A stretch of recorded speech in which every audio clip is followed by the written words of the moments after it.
There it is, Fox Across America with Jimmy Failla, a guy who likes to consider himself the pride of Division Avenue High School. But my star could rapidly be eclipsed by this next guest, who is a decorated U.S. Special Forces lieutenant, retired Army Special Forces lieutenant. Did I get that right? It's Lieutenant Colonel. Sir. Just wow, look at that. And he is a candidate for the Republican nomination for New York's 3rd Congressional District. I am talking about the great Tom Ludwig. The crowd goes wild. Wow. Amped up, ladies, with the panty throwing. Ladies, this is a live show. We don't have anyone here who can clean that up on the air. Who am I kidding? It was fellas. But Ludwig, great to see you, man. Jimmy, thanks for having me. I appreciate it. And, of course, your website, ludwigforcongress.com. Okay, you have served this country valiantly, and we thank you for that. What motivated you when you got back here to the mainland to go into politics? So it's been interesting. So, I just retired from the Army. I wanted to continue to serve my country. And I started my Army career just a couple months before 9/11. Mm-hmm. So my whole career was combat. So I did 1 Iraq, 3 Afghanistan, 3 in South America. And then after I retired, I was at Harvard. I was studying public administration. So I was thinking about it anyway, but it was really... But you went to Harvard for one of your degrees. I don't mean to compete. I went to Harvard State. I didn't quite get into Well, I started at Nassau. So yeah, you did. Nassau community in the house. All right, continue. I actually had a lower GPA at Nassau than I did at Harvard. Is that true? Yeah, I actually got a 4.0 at Nassau, but really? with blood alcohol. Not GPA, different story, but continue. But and then once I saw it was Santos, it was from our district. The stars kind of aligned, and then it was just the fact that it's my friends and family not being represented. Yeah. He's kicked up. He's essentially a joke, and this was before the Botox and OnlyFans. And then, with the military, I was part of 2 wars that didn't really accomplish their strategic objectives. And I just kind of felt the country is heading downhill, both domestically and internationally. Mm-hmm. So for me, this job, I get to make the country stronger through foreign policy and national security, as well as represent my friends and family from home. So yes. It's the perfect. We're talking to Tom Ludwig, the website ludwigforcongress.com. Now, where I see you at a huge advantage is obviously your background of serving the country and caring about the country. I knew where you grew up. You grew up in my town, Levittown, where we were the biggest post-World War II community for GIs returning home from the war. We grew up around the greatest generation. We basically grew up around a lot of old men you shouldn't make a sudden move around. Played a lot of basketball, drank a lot of beer, and probably got beat up a little bit. You got smacked around as a kid, right? Yeah, my dad was strict, but it was good. No, better for you. I mean, look at you. Okay, you're a military hero. You're running for Congress. I'd say it works. Beat your kids, folks. I kid. That is not the official viewpoint of Ludwig for Congress.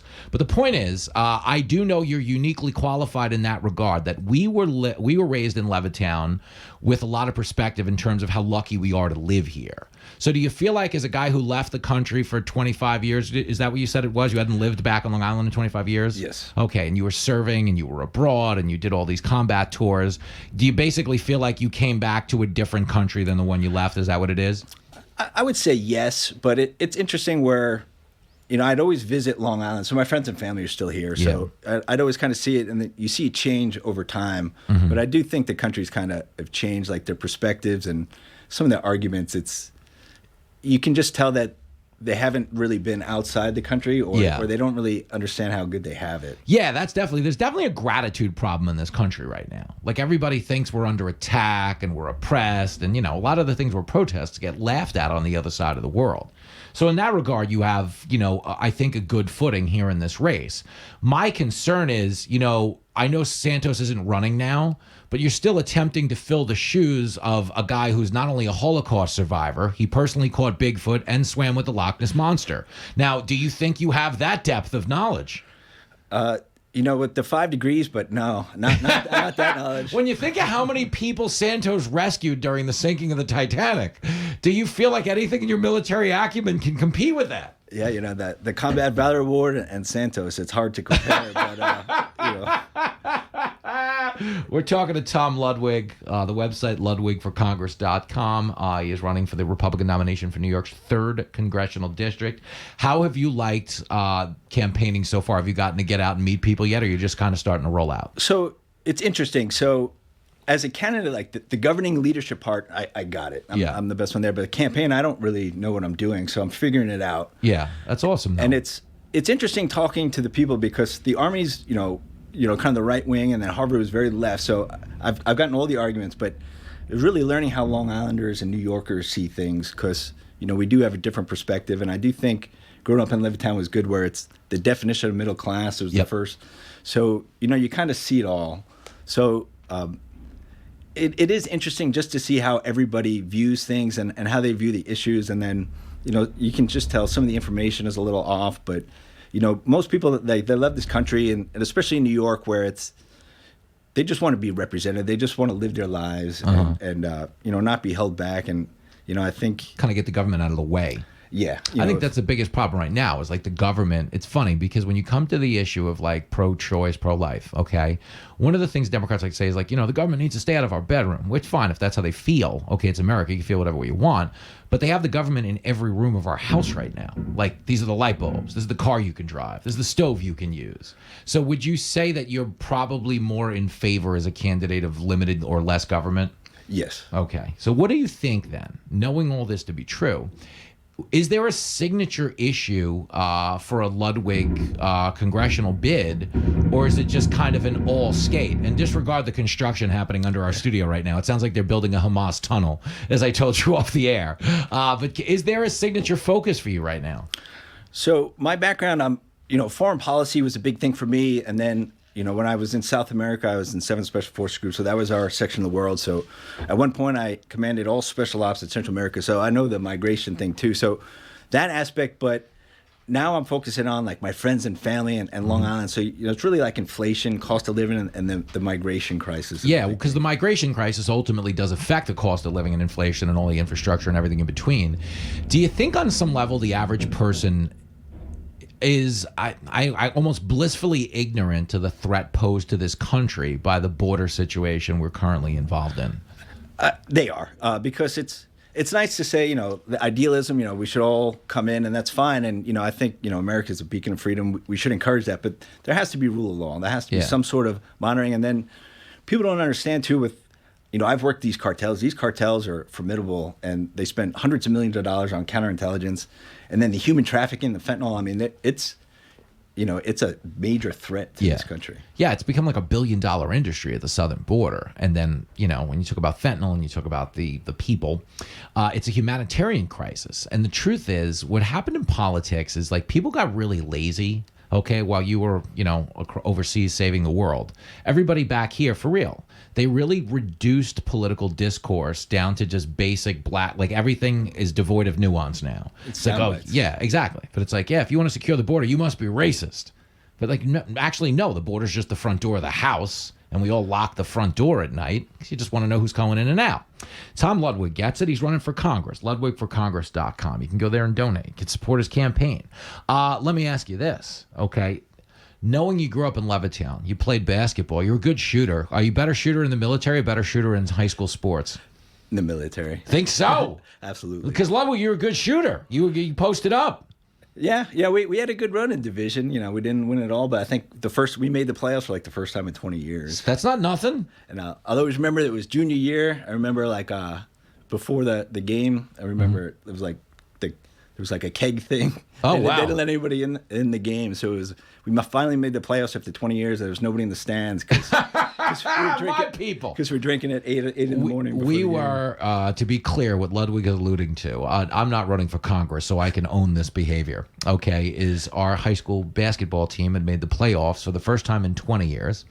The old adage in sports is act like you've been there before. By it, they don't mean the bar, but we very much brought the bar to the parking lot. We were at the Summit Lane Elementary School property, which is connected to our Division Avenue High School. A bunch of us got naturally, I mean, you're in the playoffs, you tailgate. It's a Saturday morning basketball game, and we fashioned a keg of beer in the Summit Lane parking lot, and I do believe we were able to finish all of it by game time, but for some reason we're denied access to the stadium to watch the game. I mean, what happened to home court advantage? Exactly. And, to be clear, like in baseball, we had a home court advantage. We heckled to the point that it was influencing the outcome of sporting events. So much so that the late, great Doug Robbins, for Memorial Day 1995, this is a true story, Dennis Schneider will tell you this. Dennis Schneider, who won the Diamond Award in high school for his prowess as a lefty pitcher. Okay, on Memorial Day, threw a no-hitter, struck out 15 batters from Garden City High School, and I got the game ball from the coach for heckling. And now I may or may not have had a keg at the Summit Lane parking lot before that game too. But the point is, we got to win this game, Ludwig.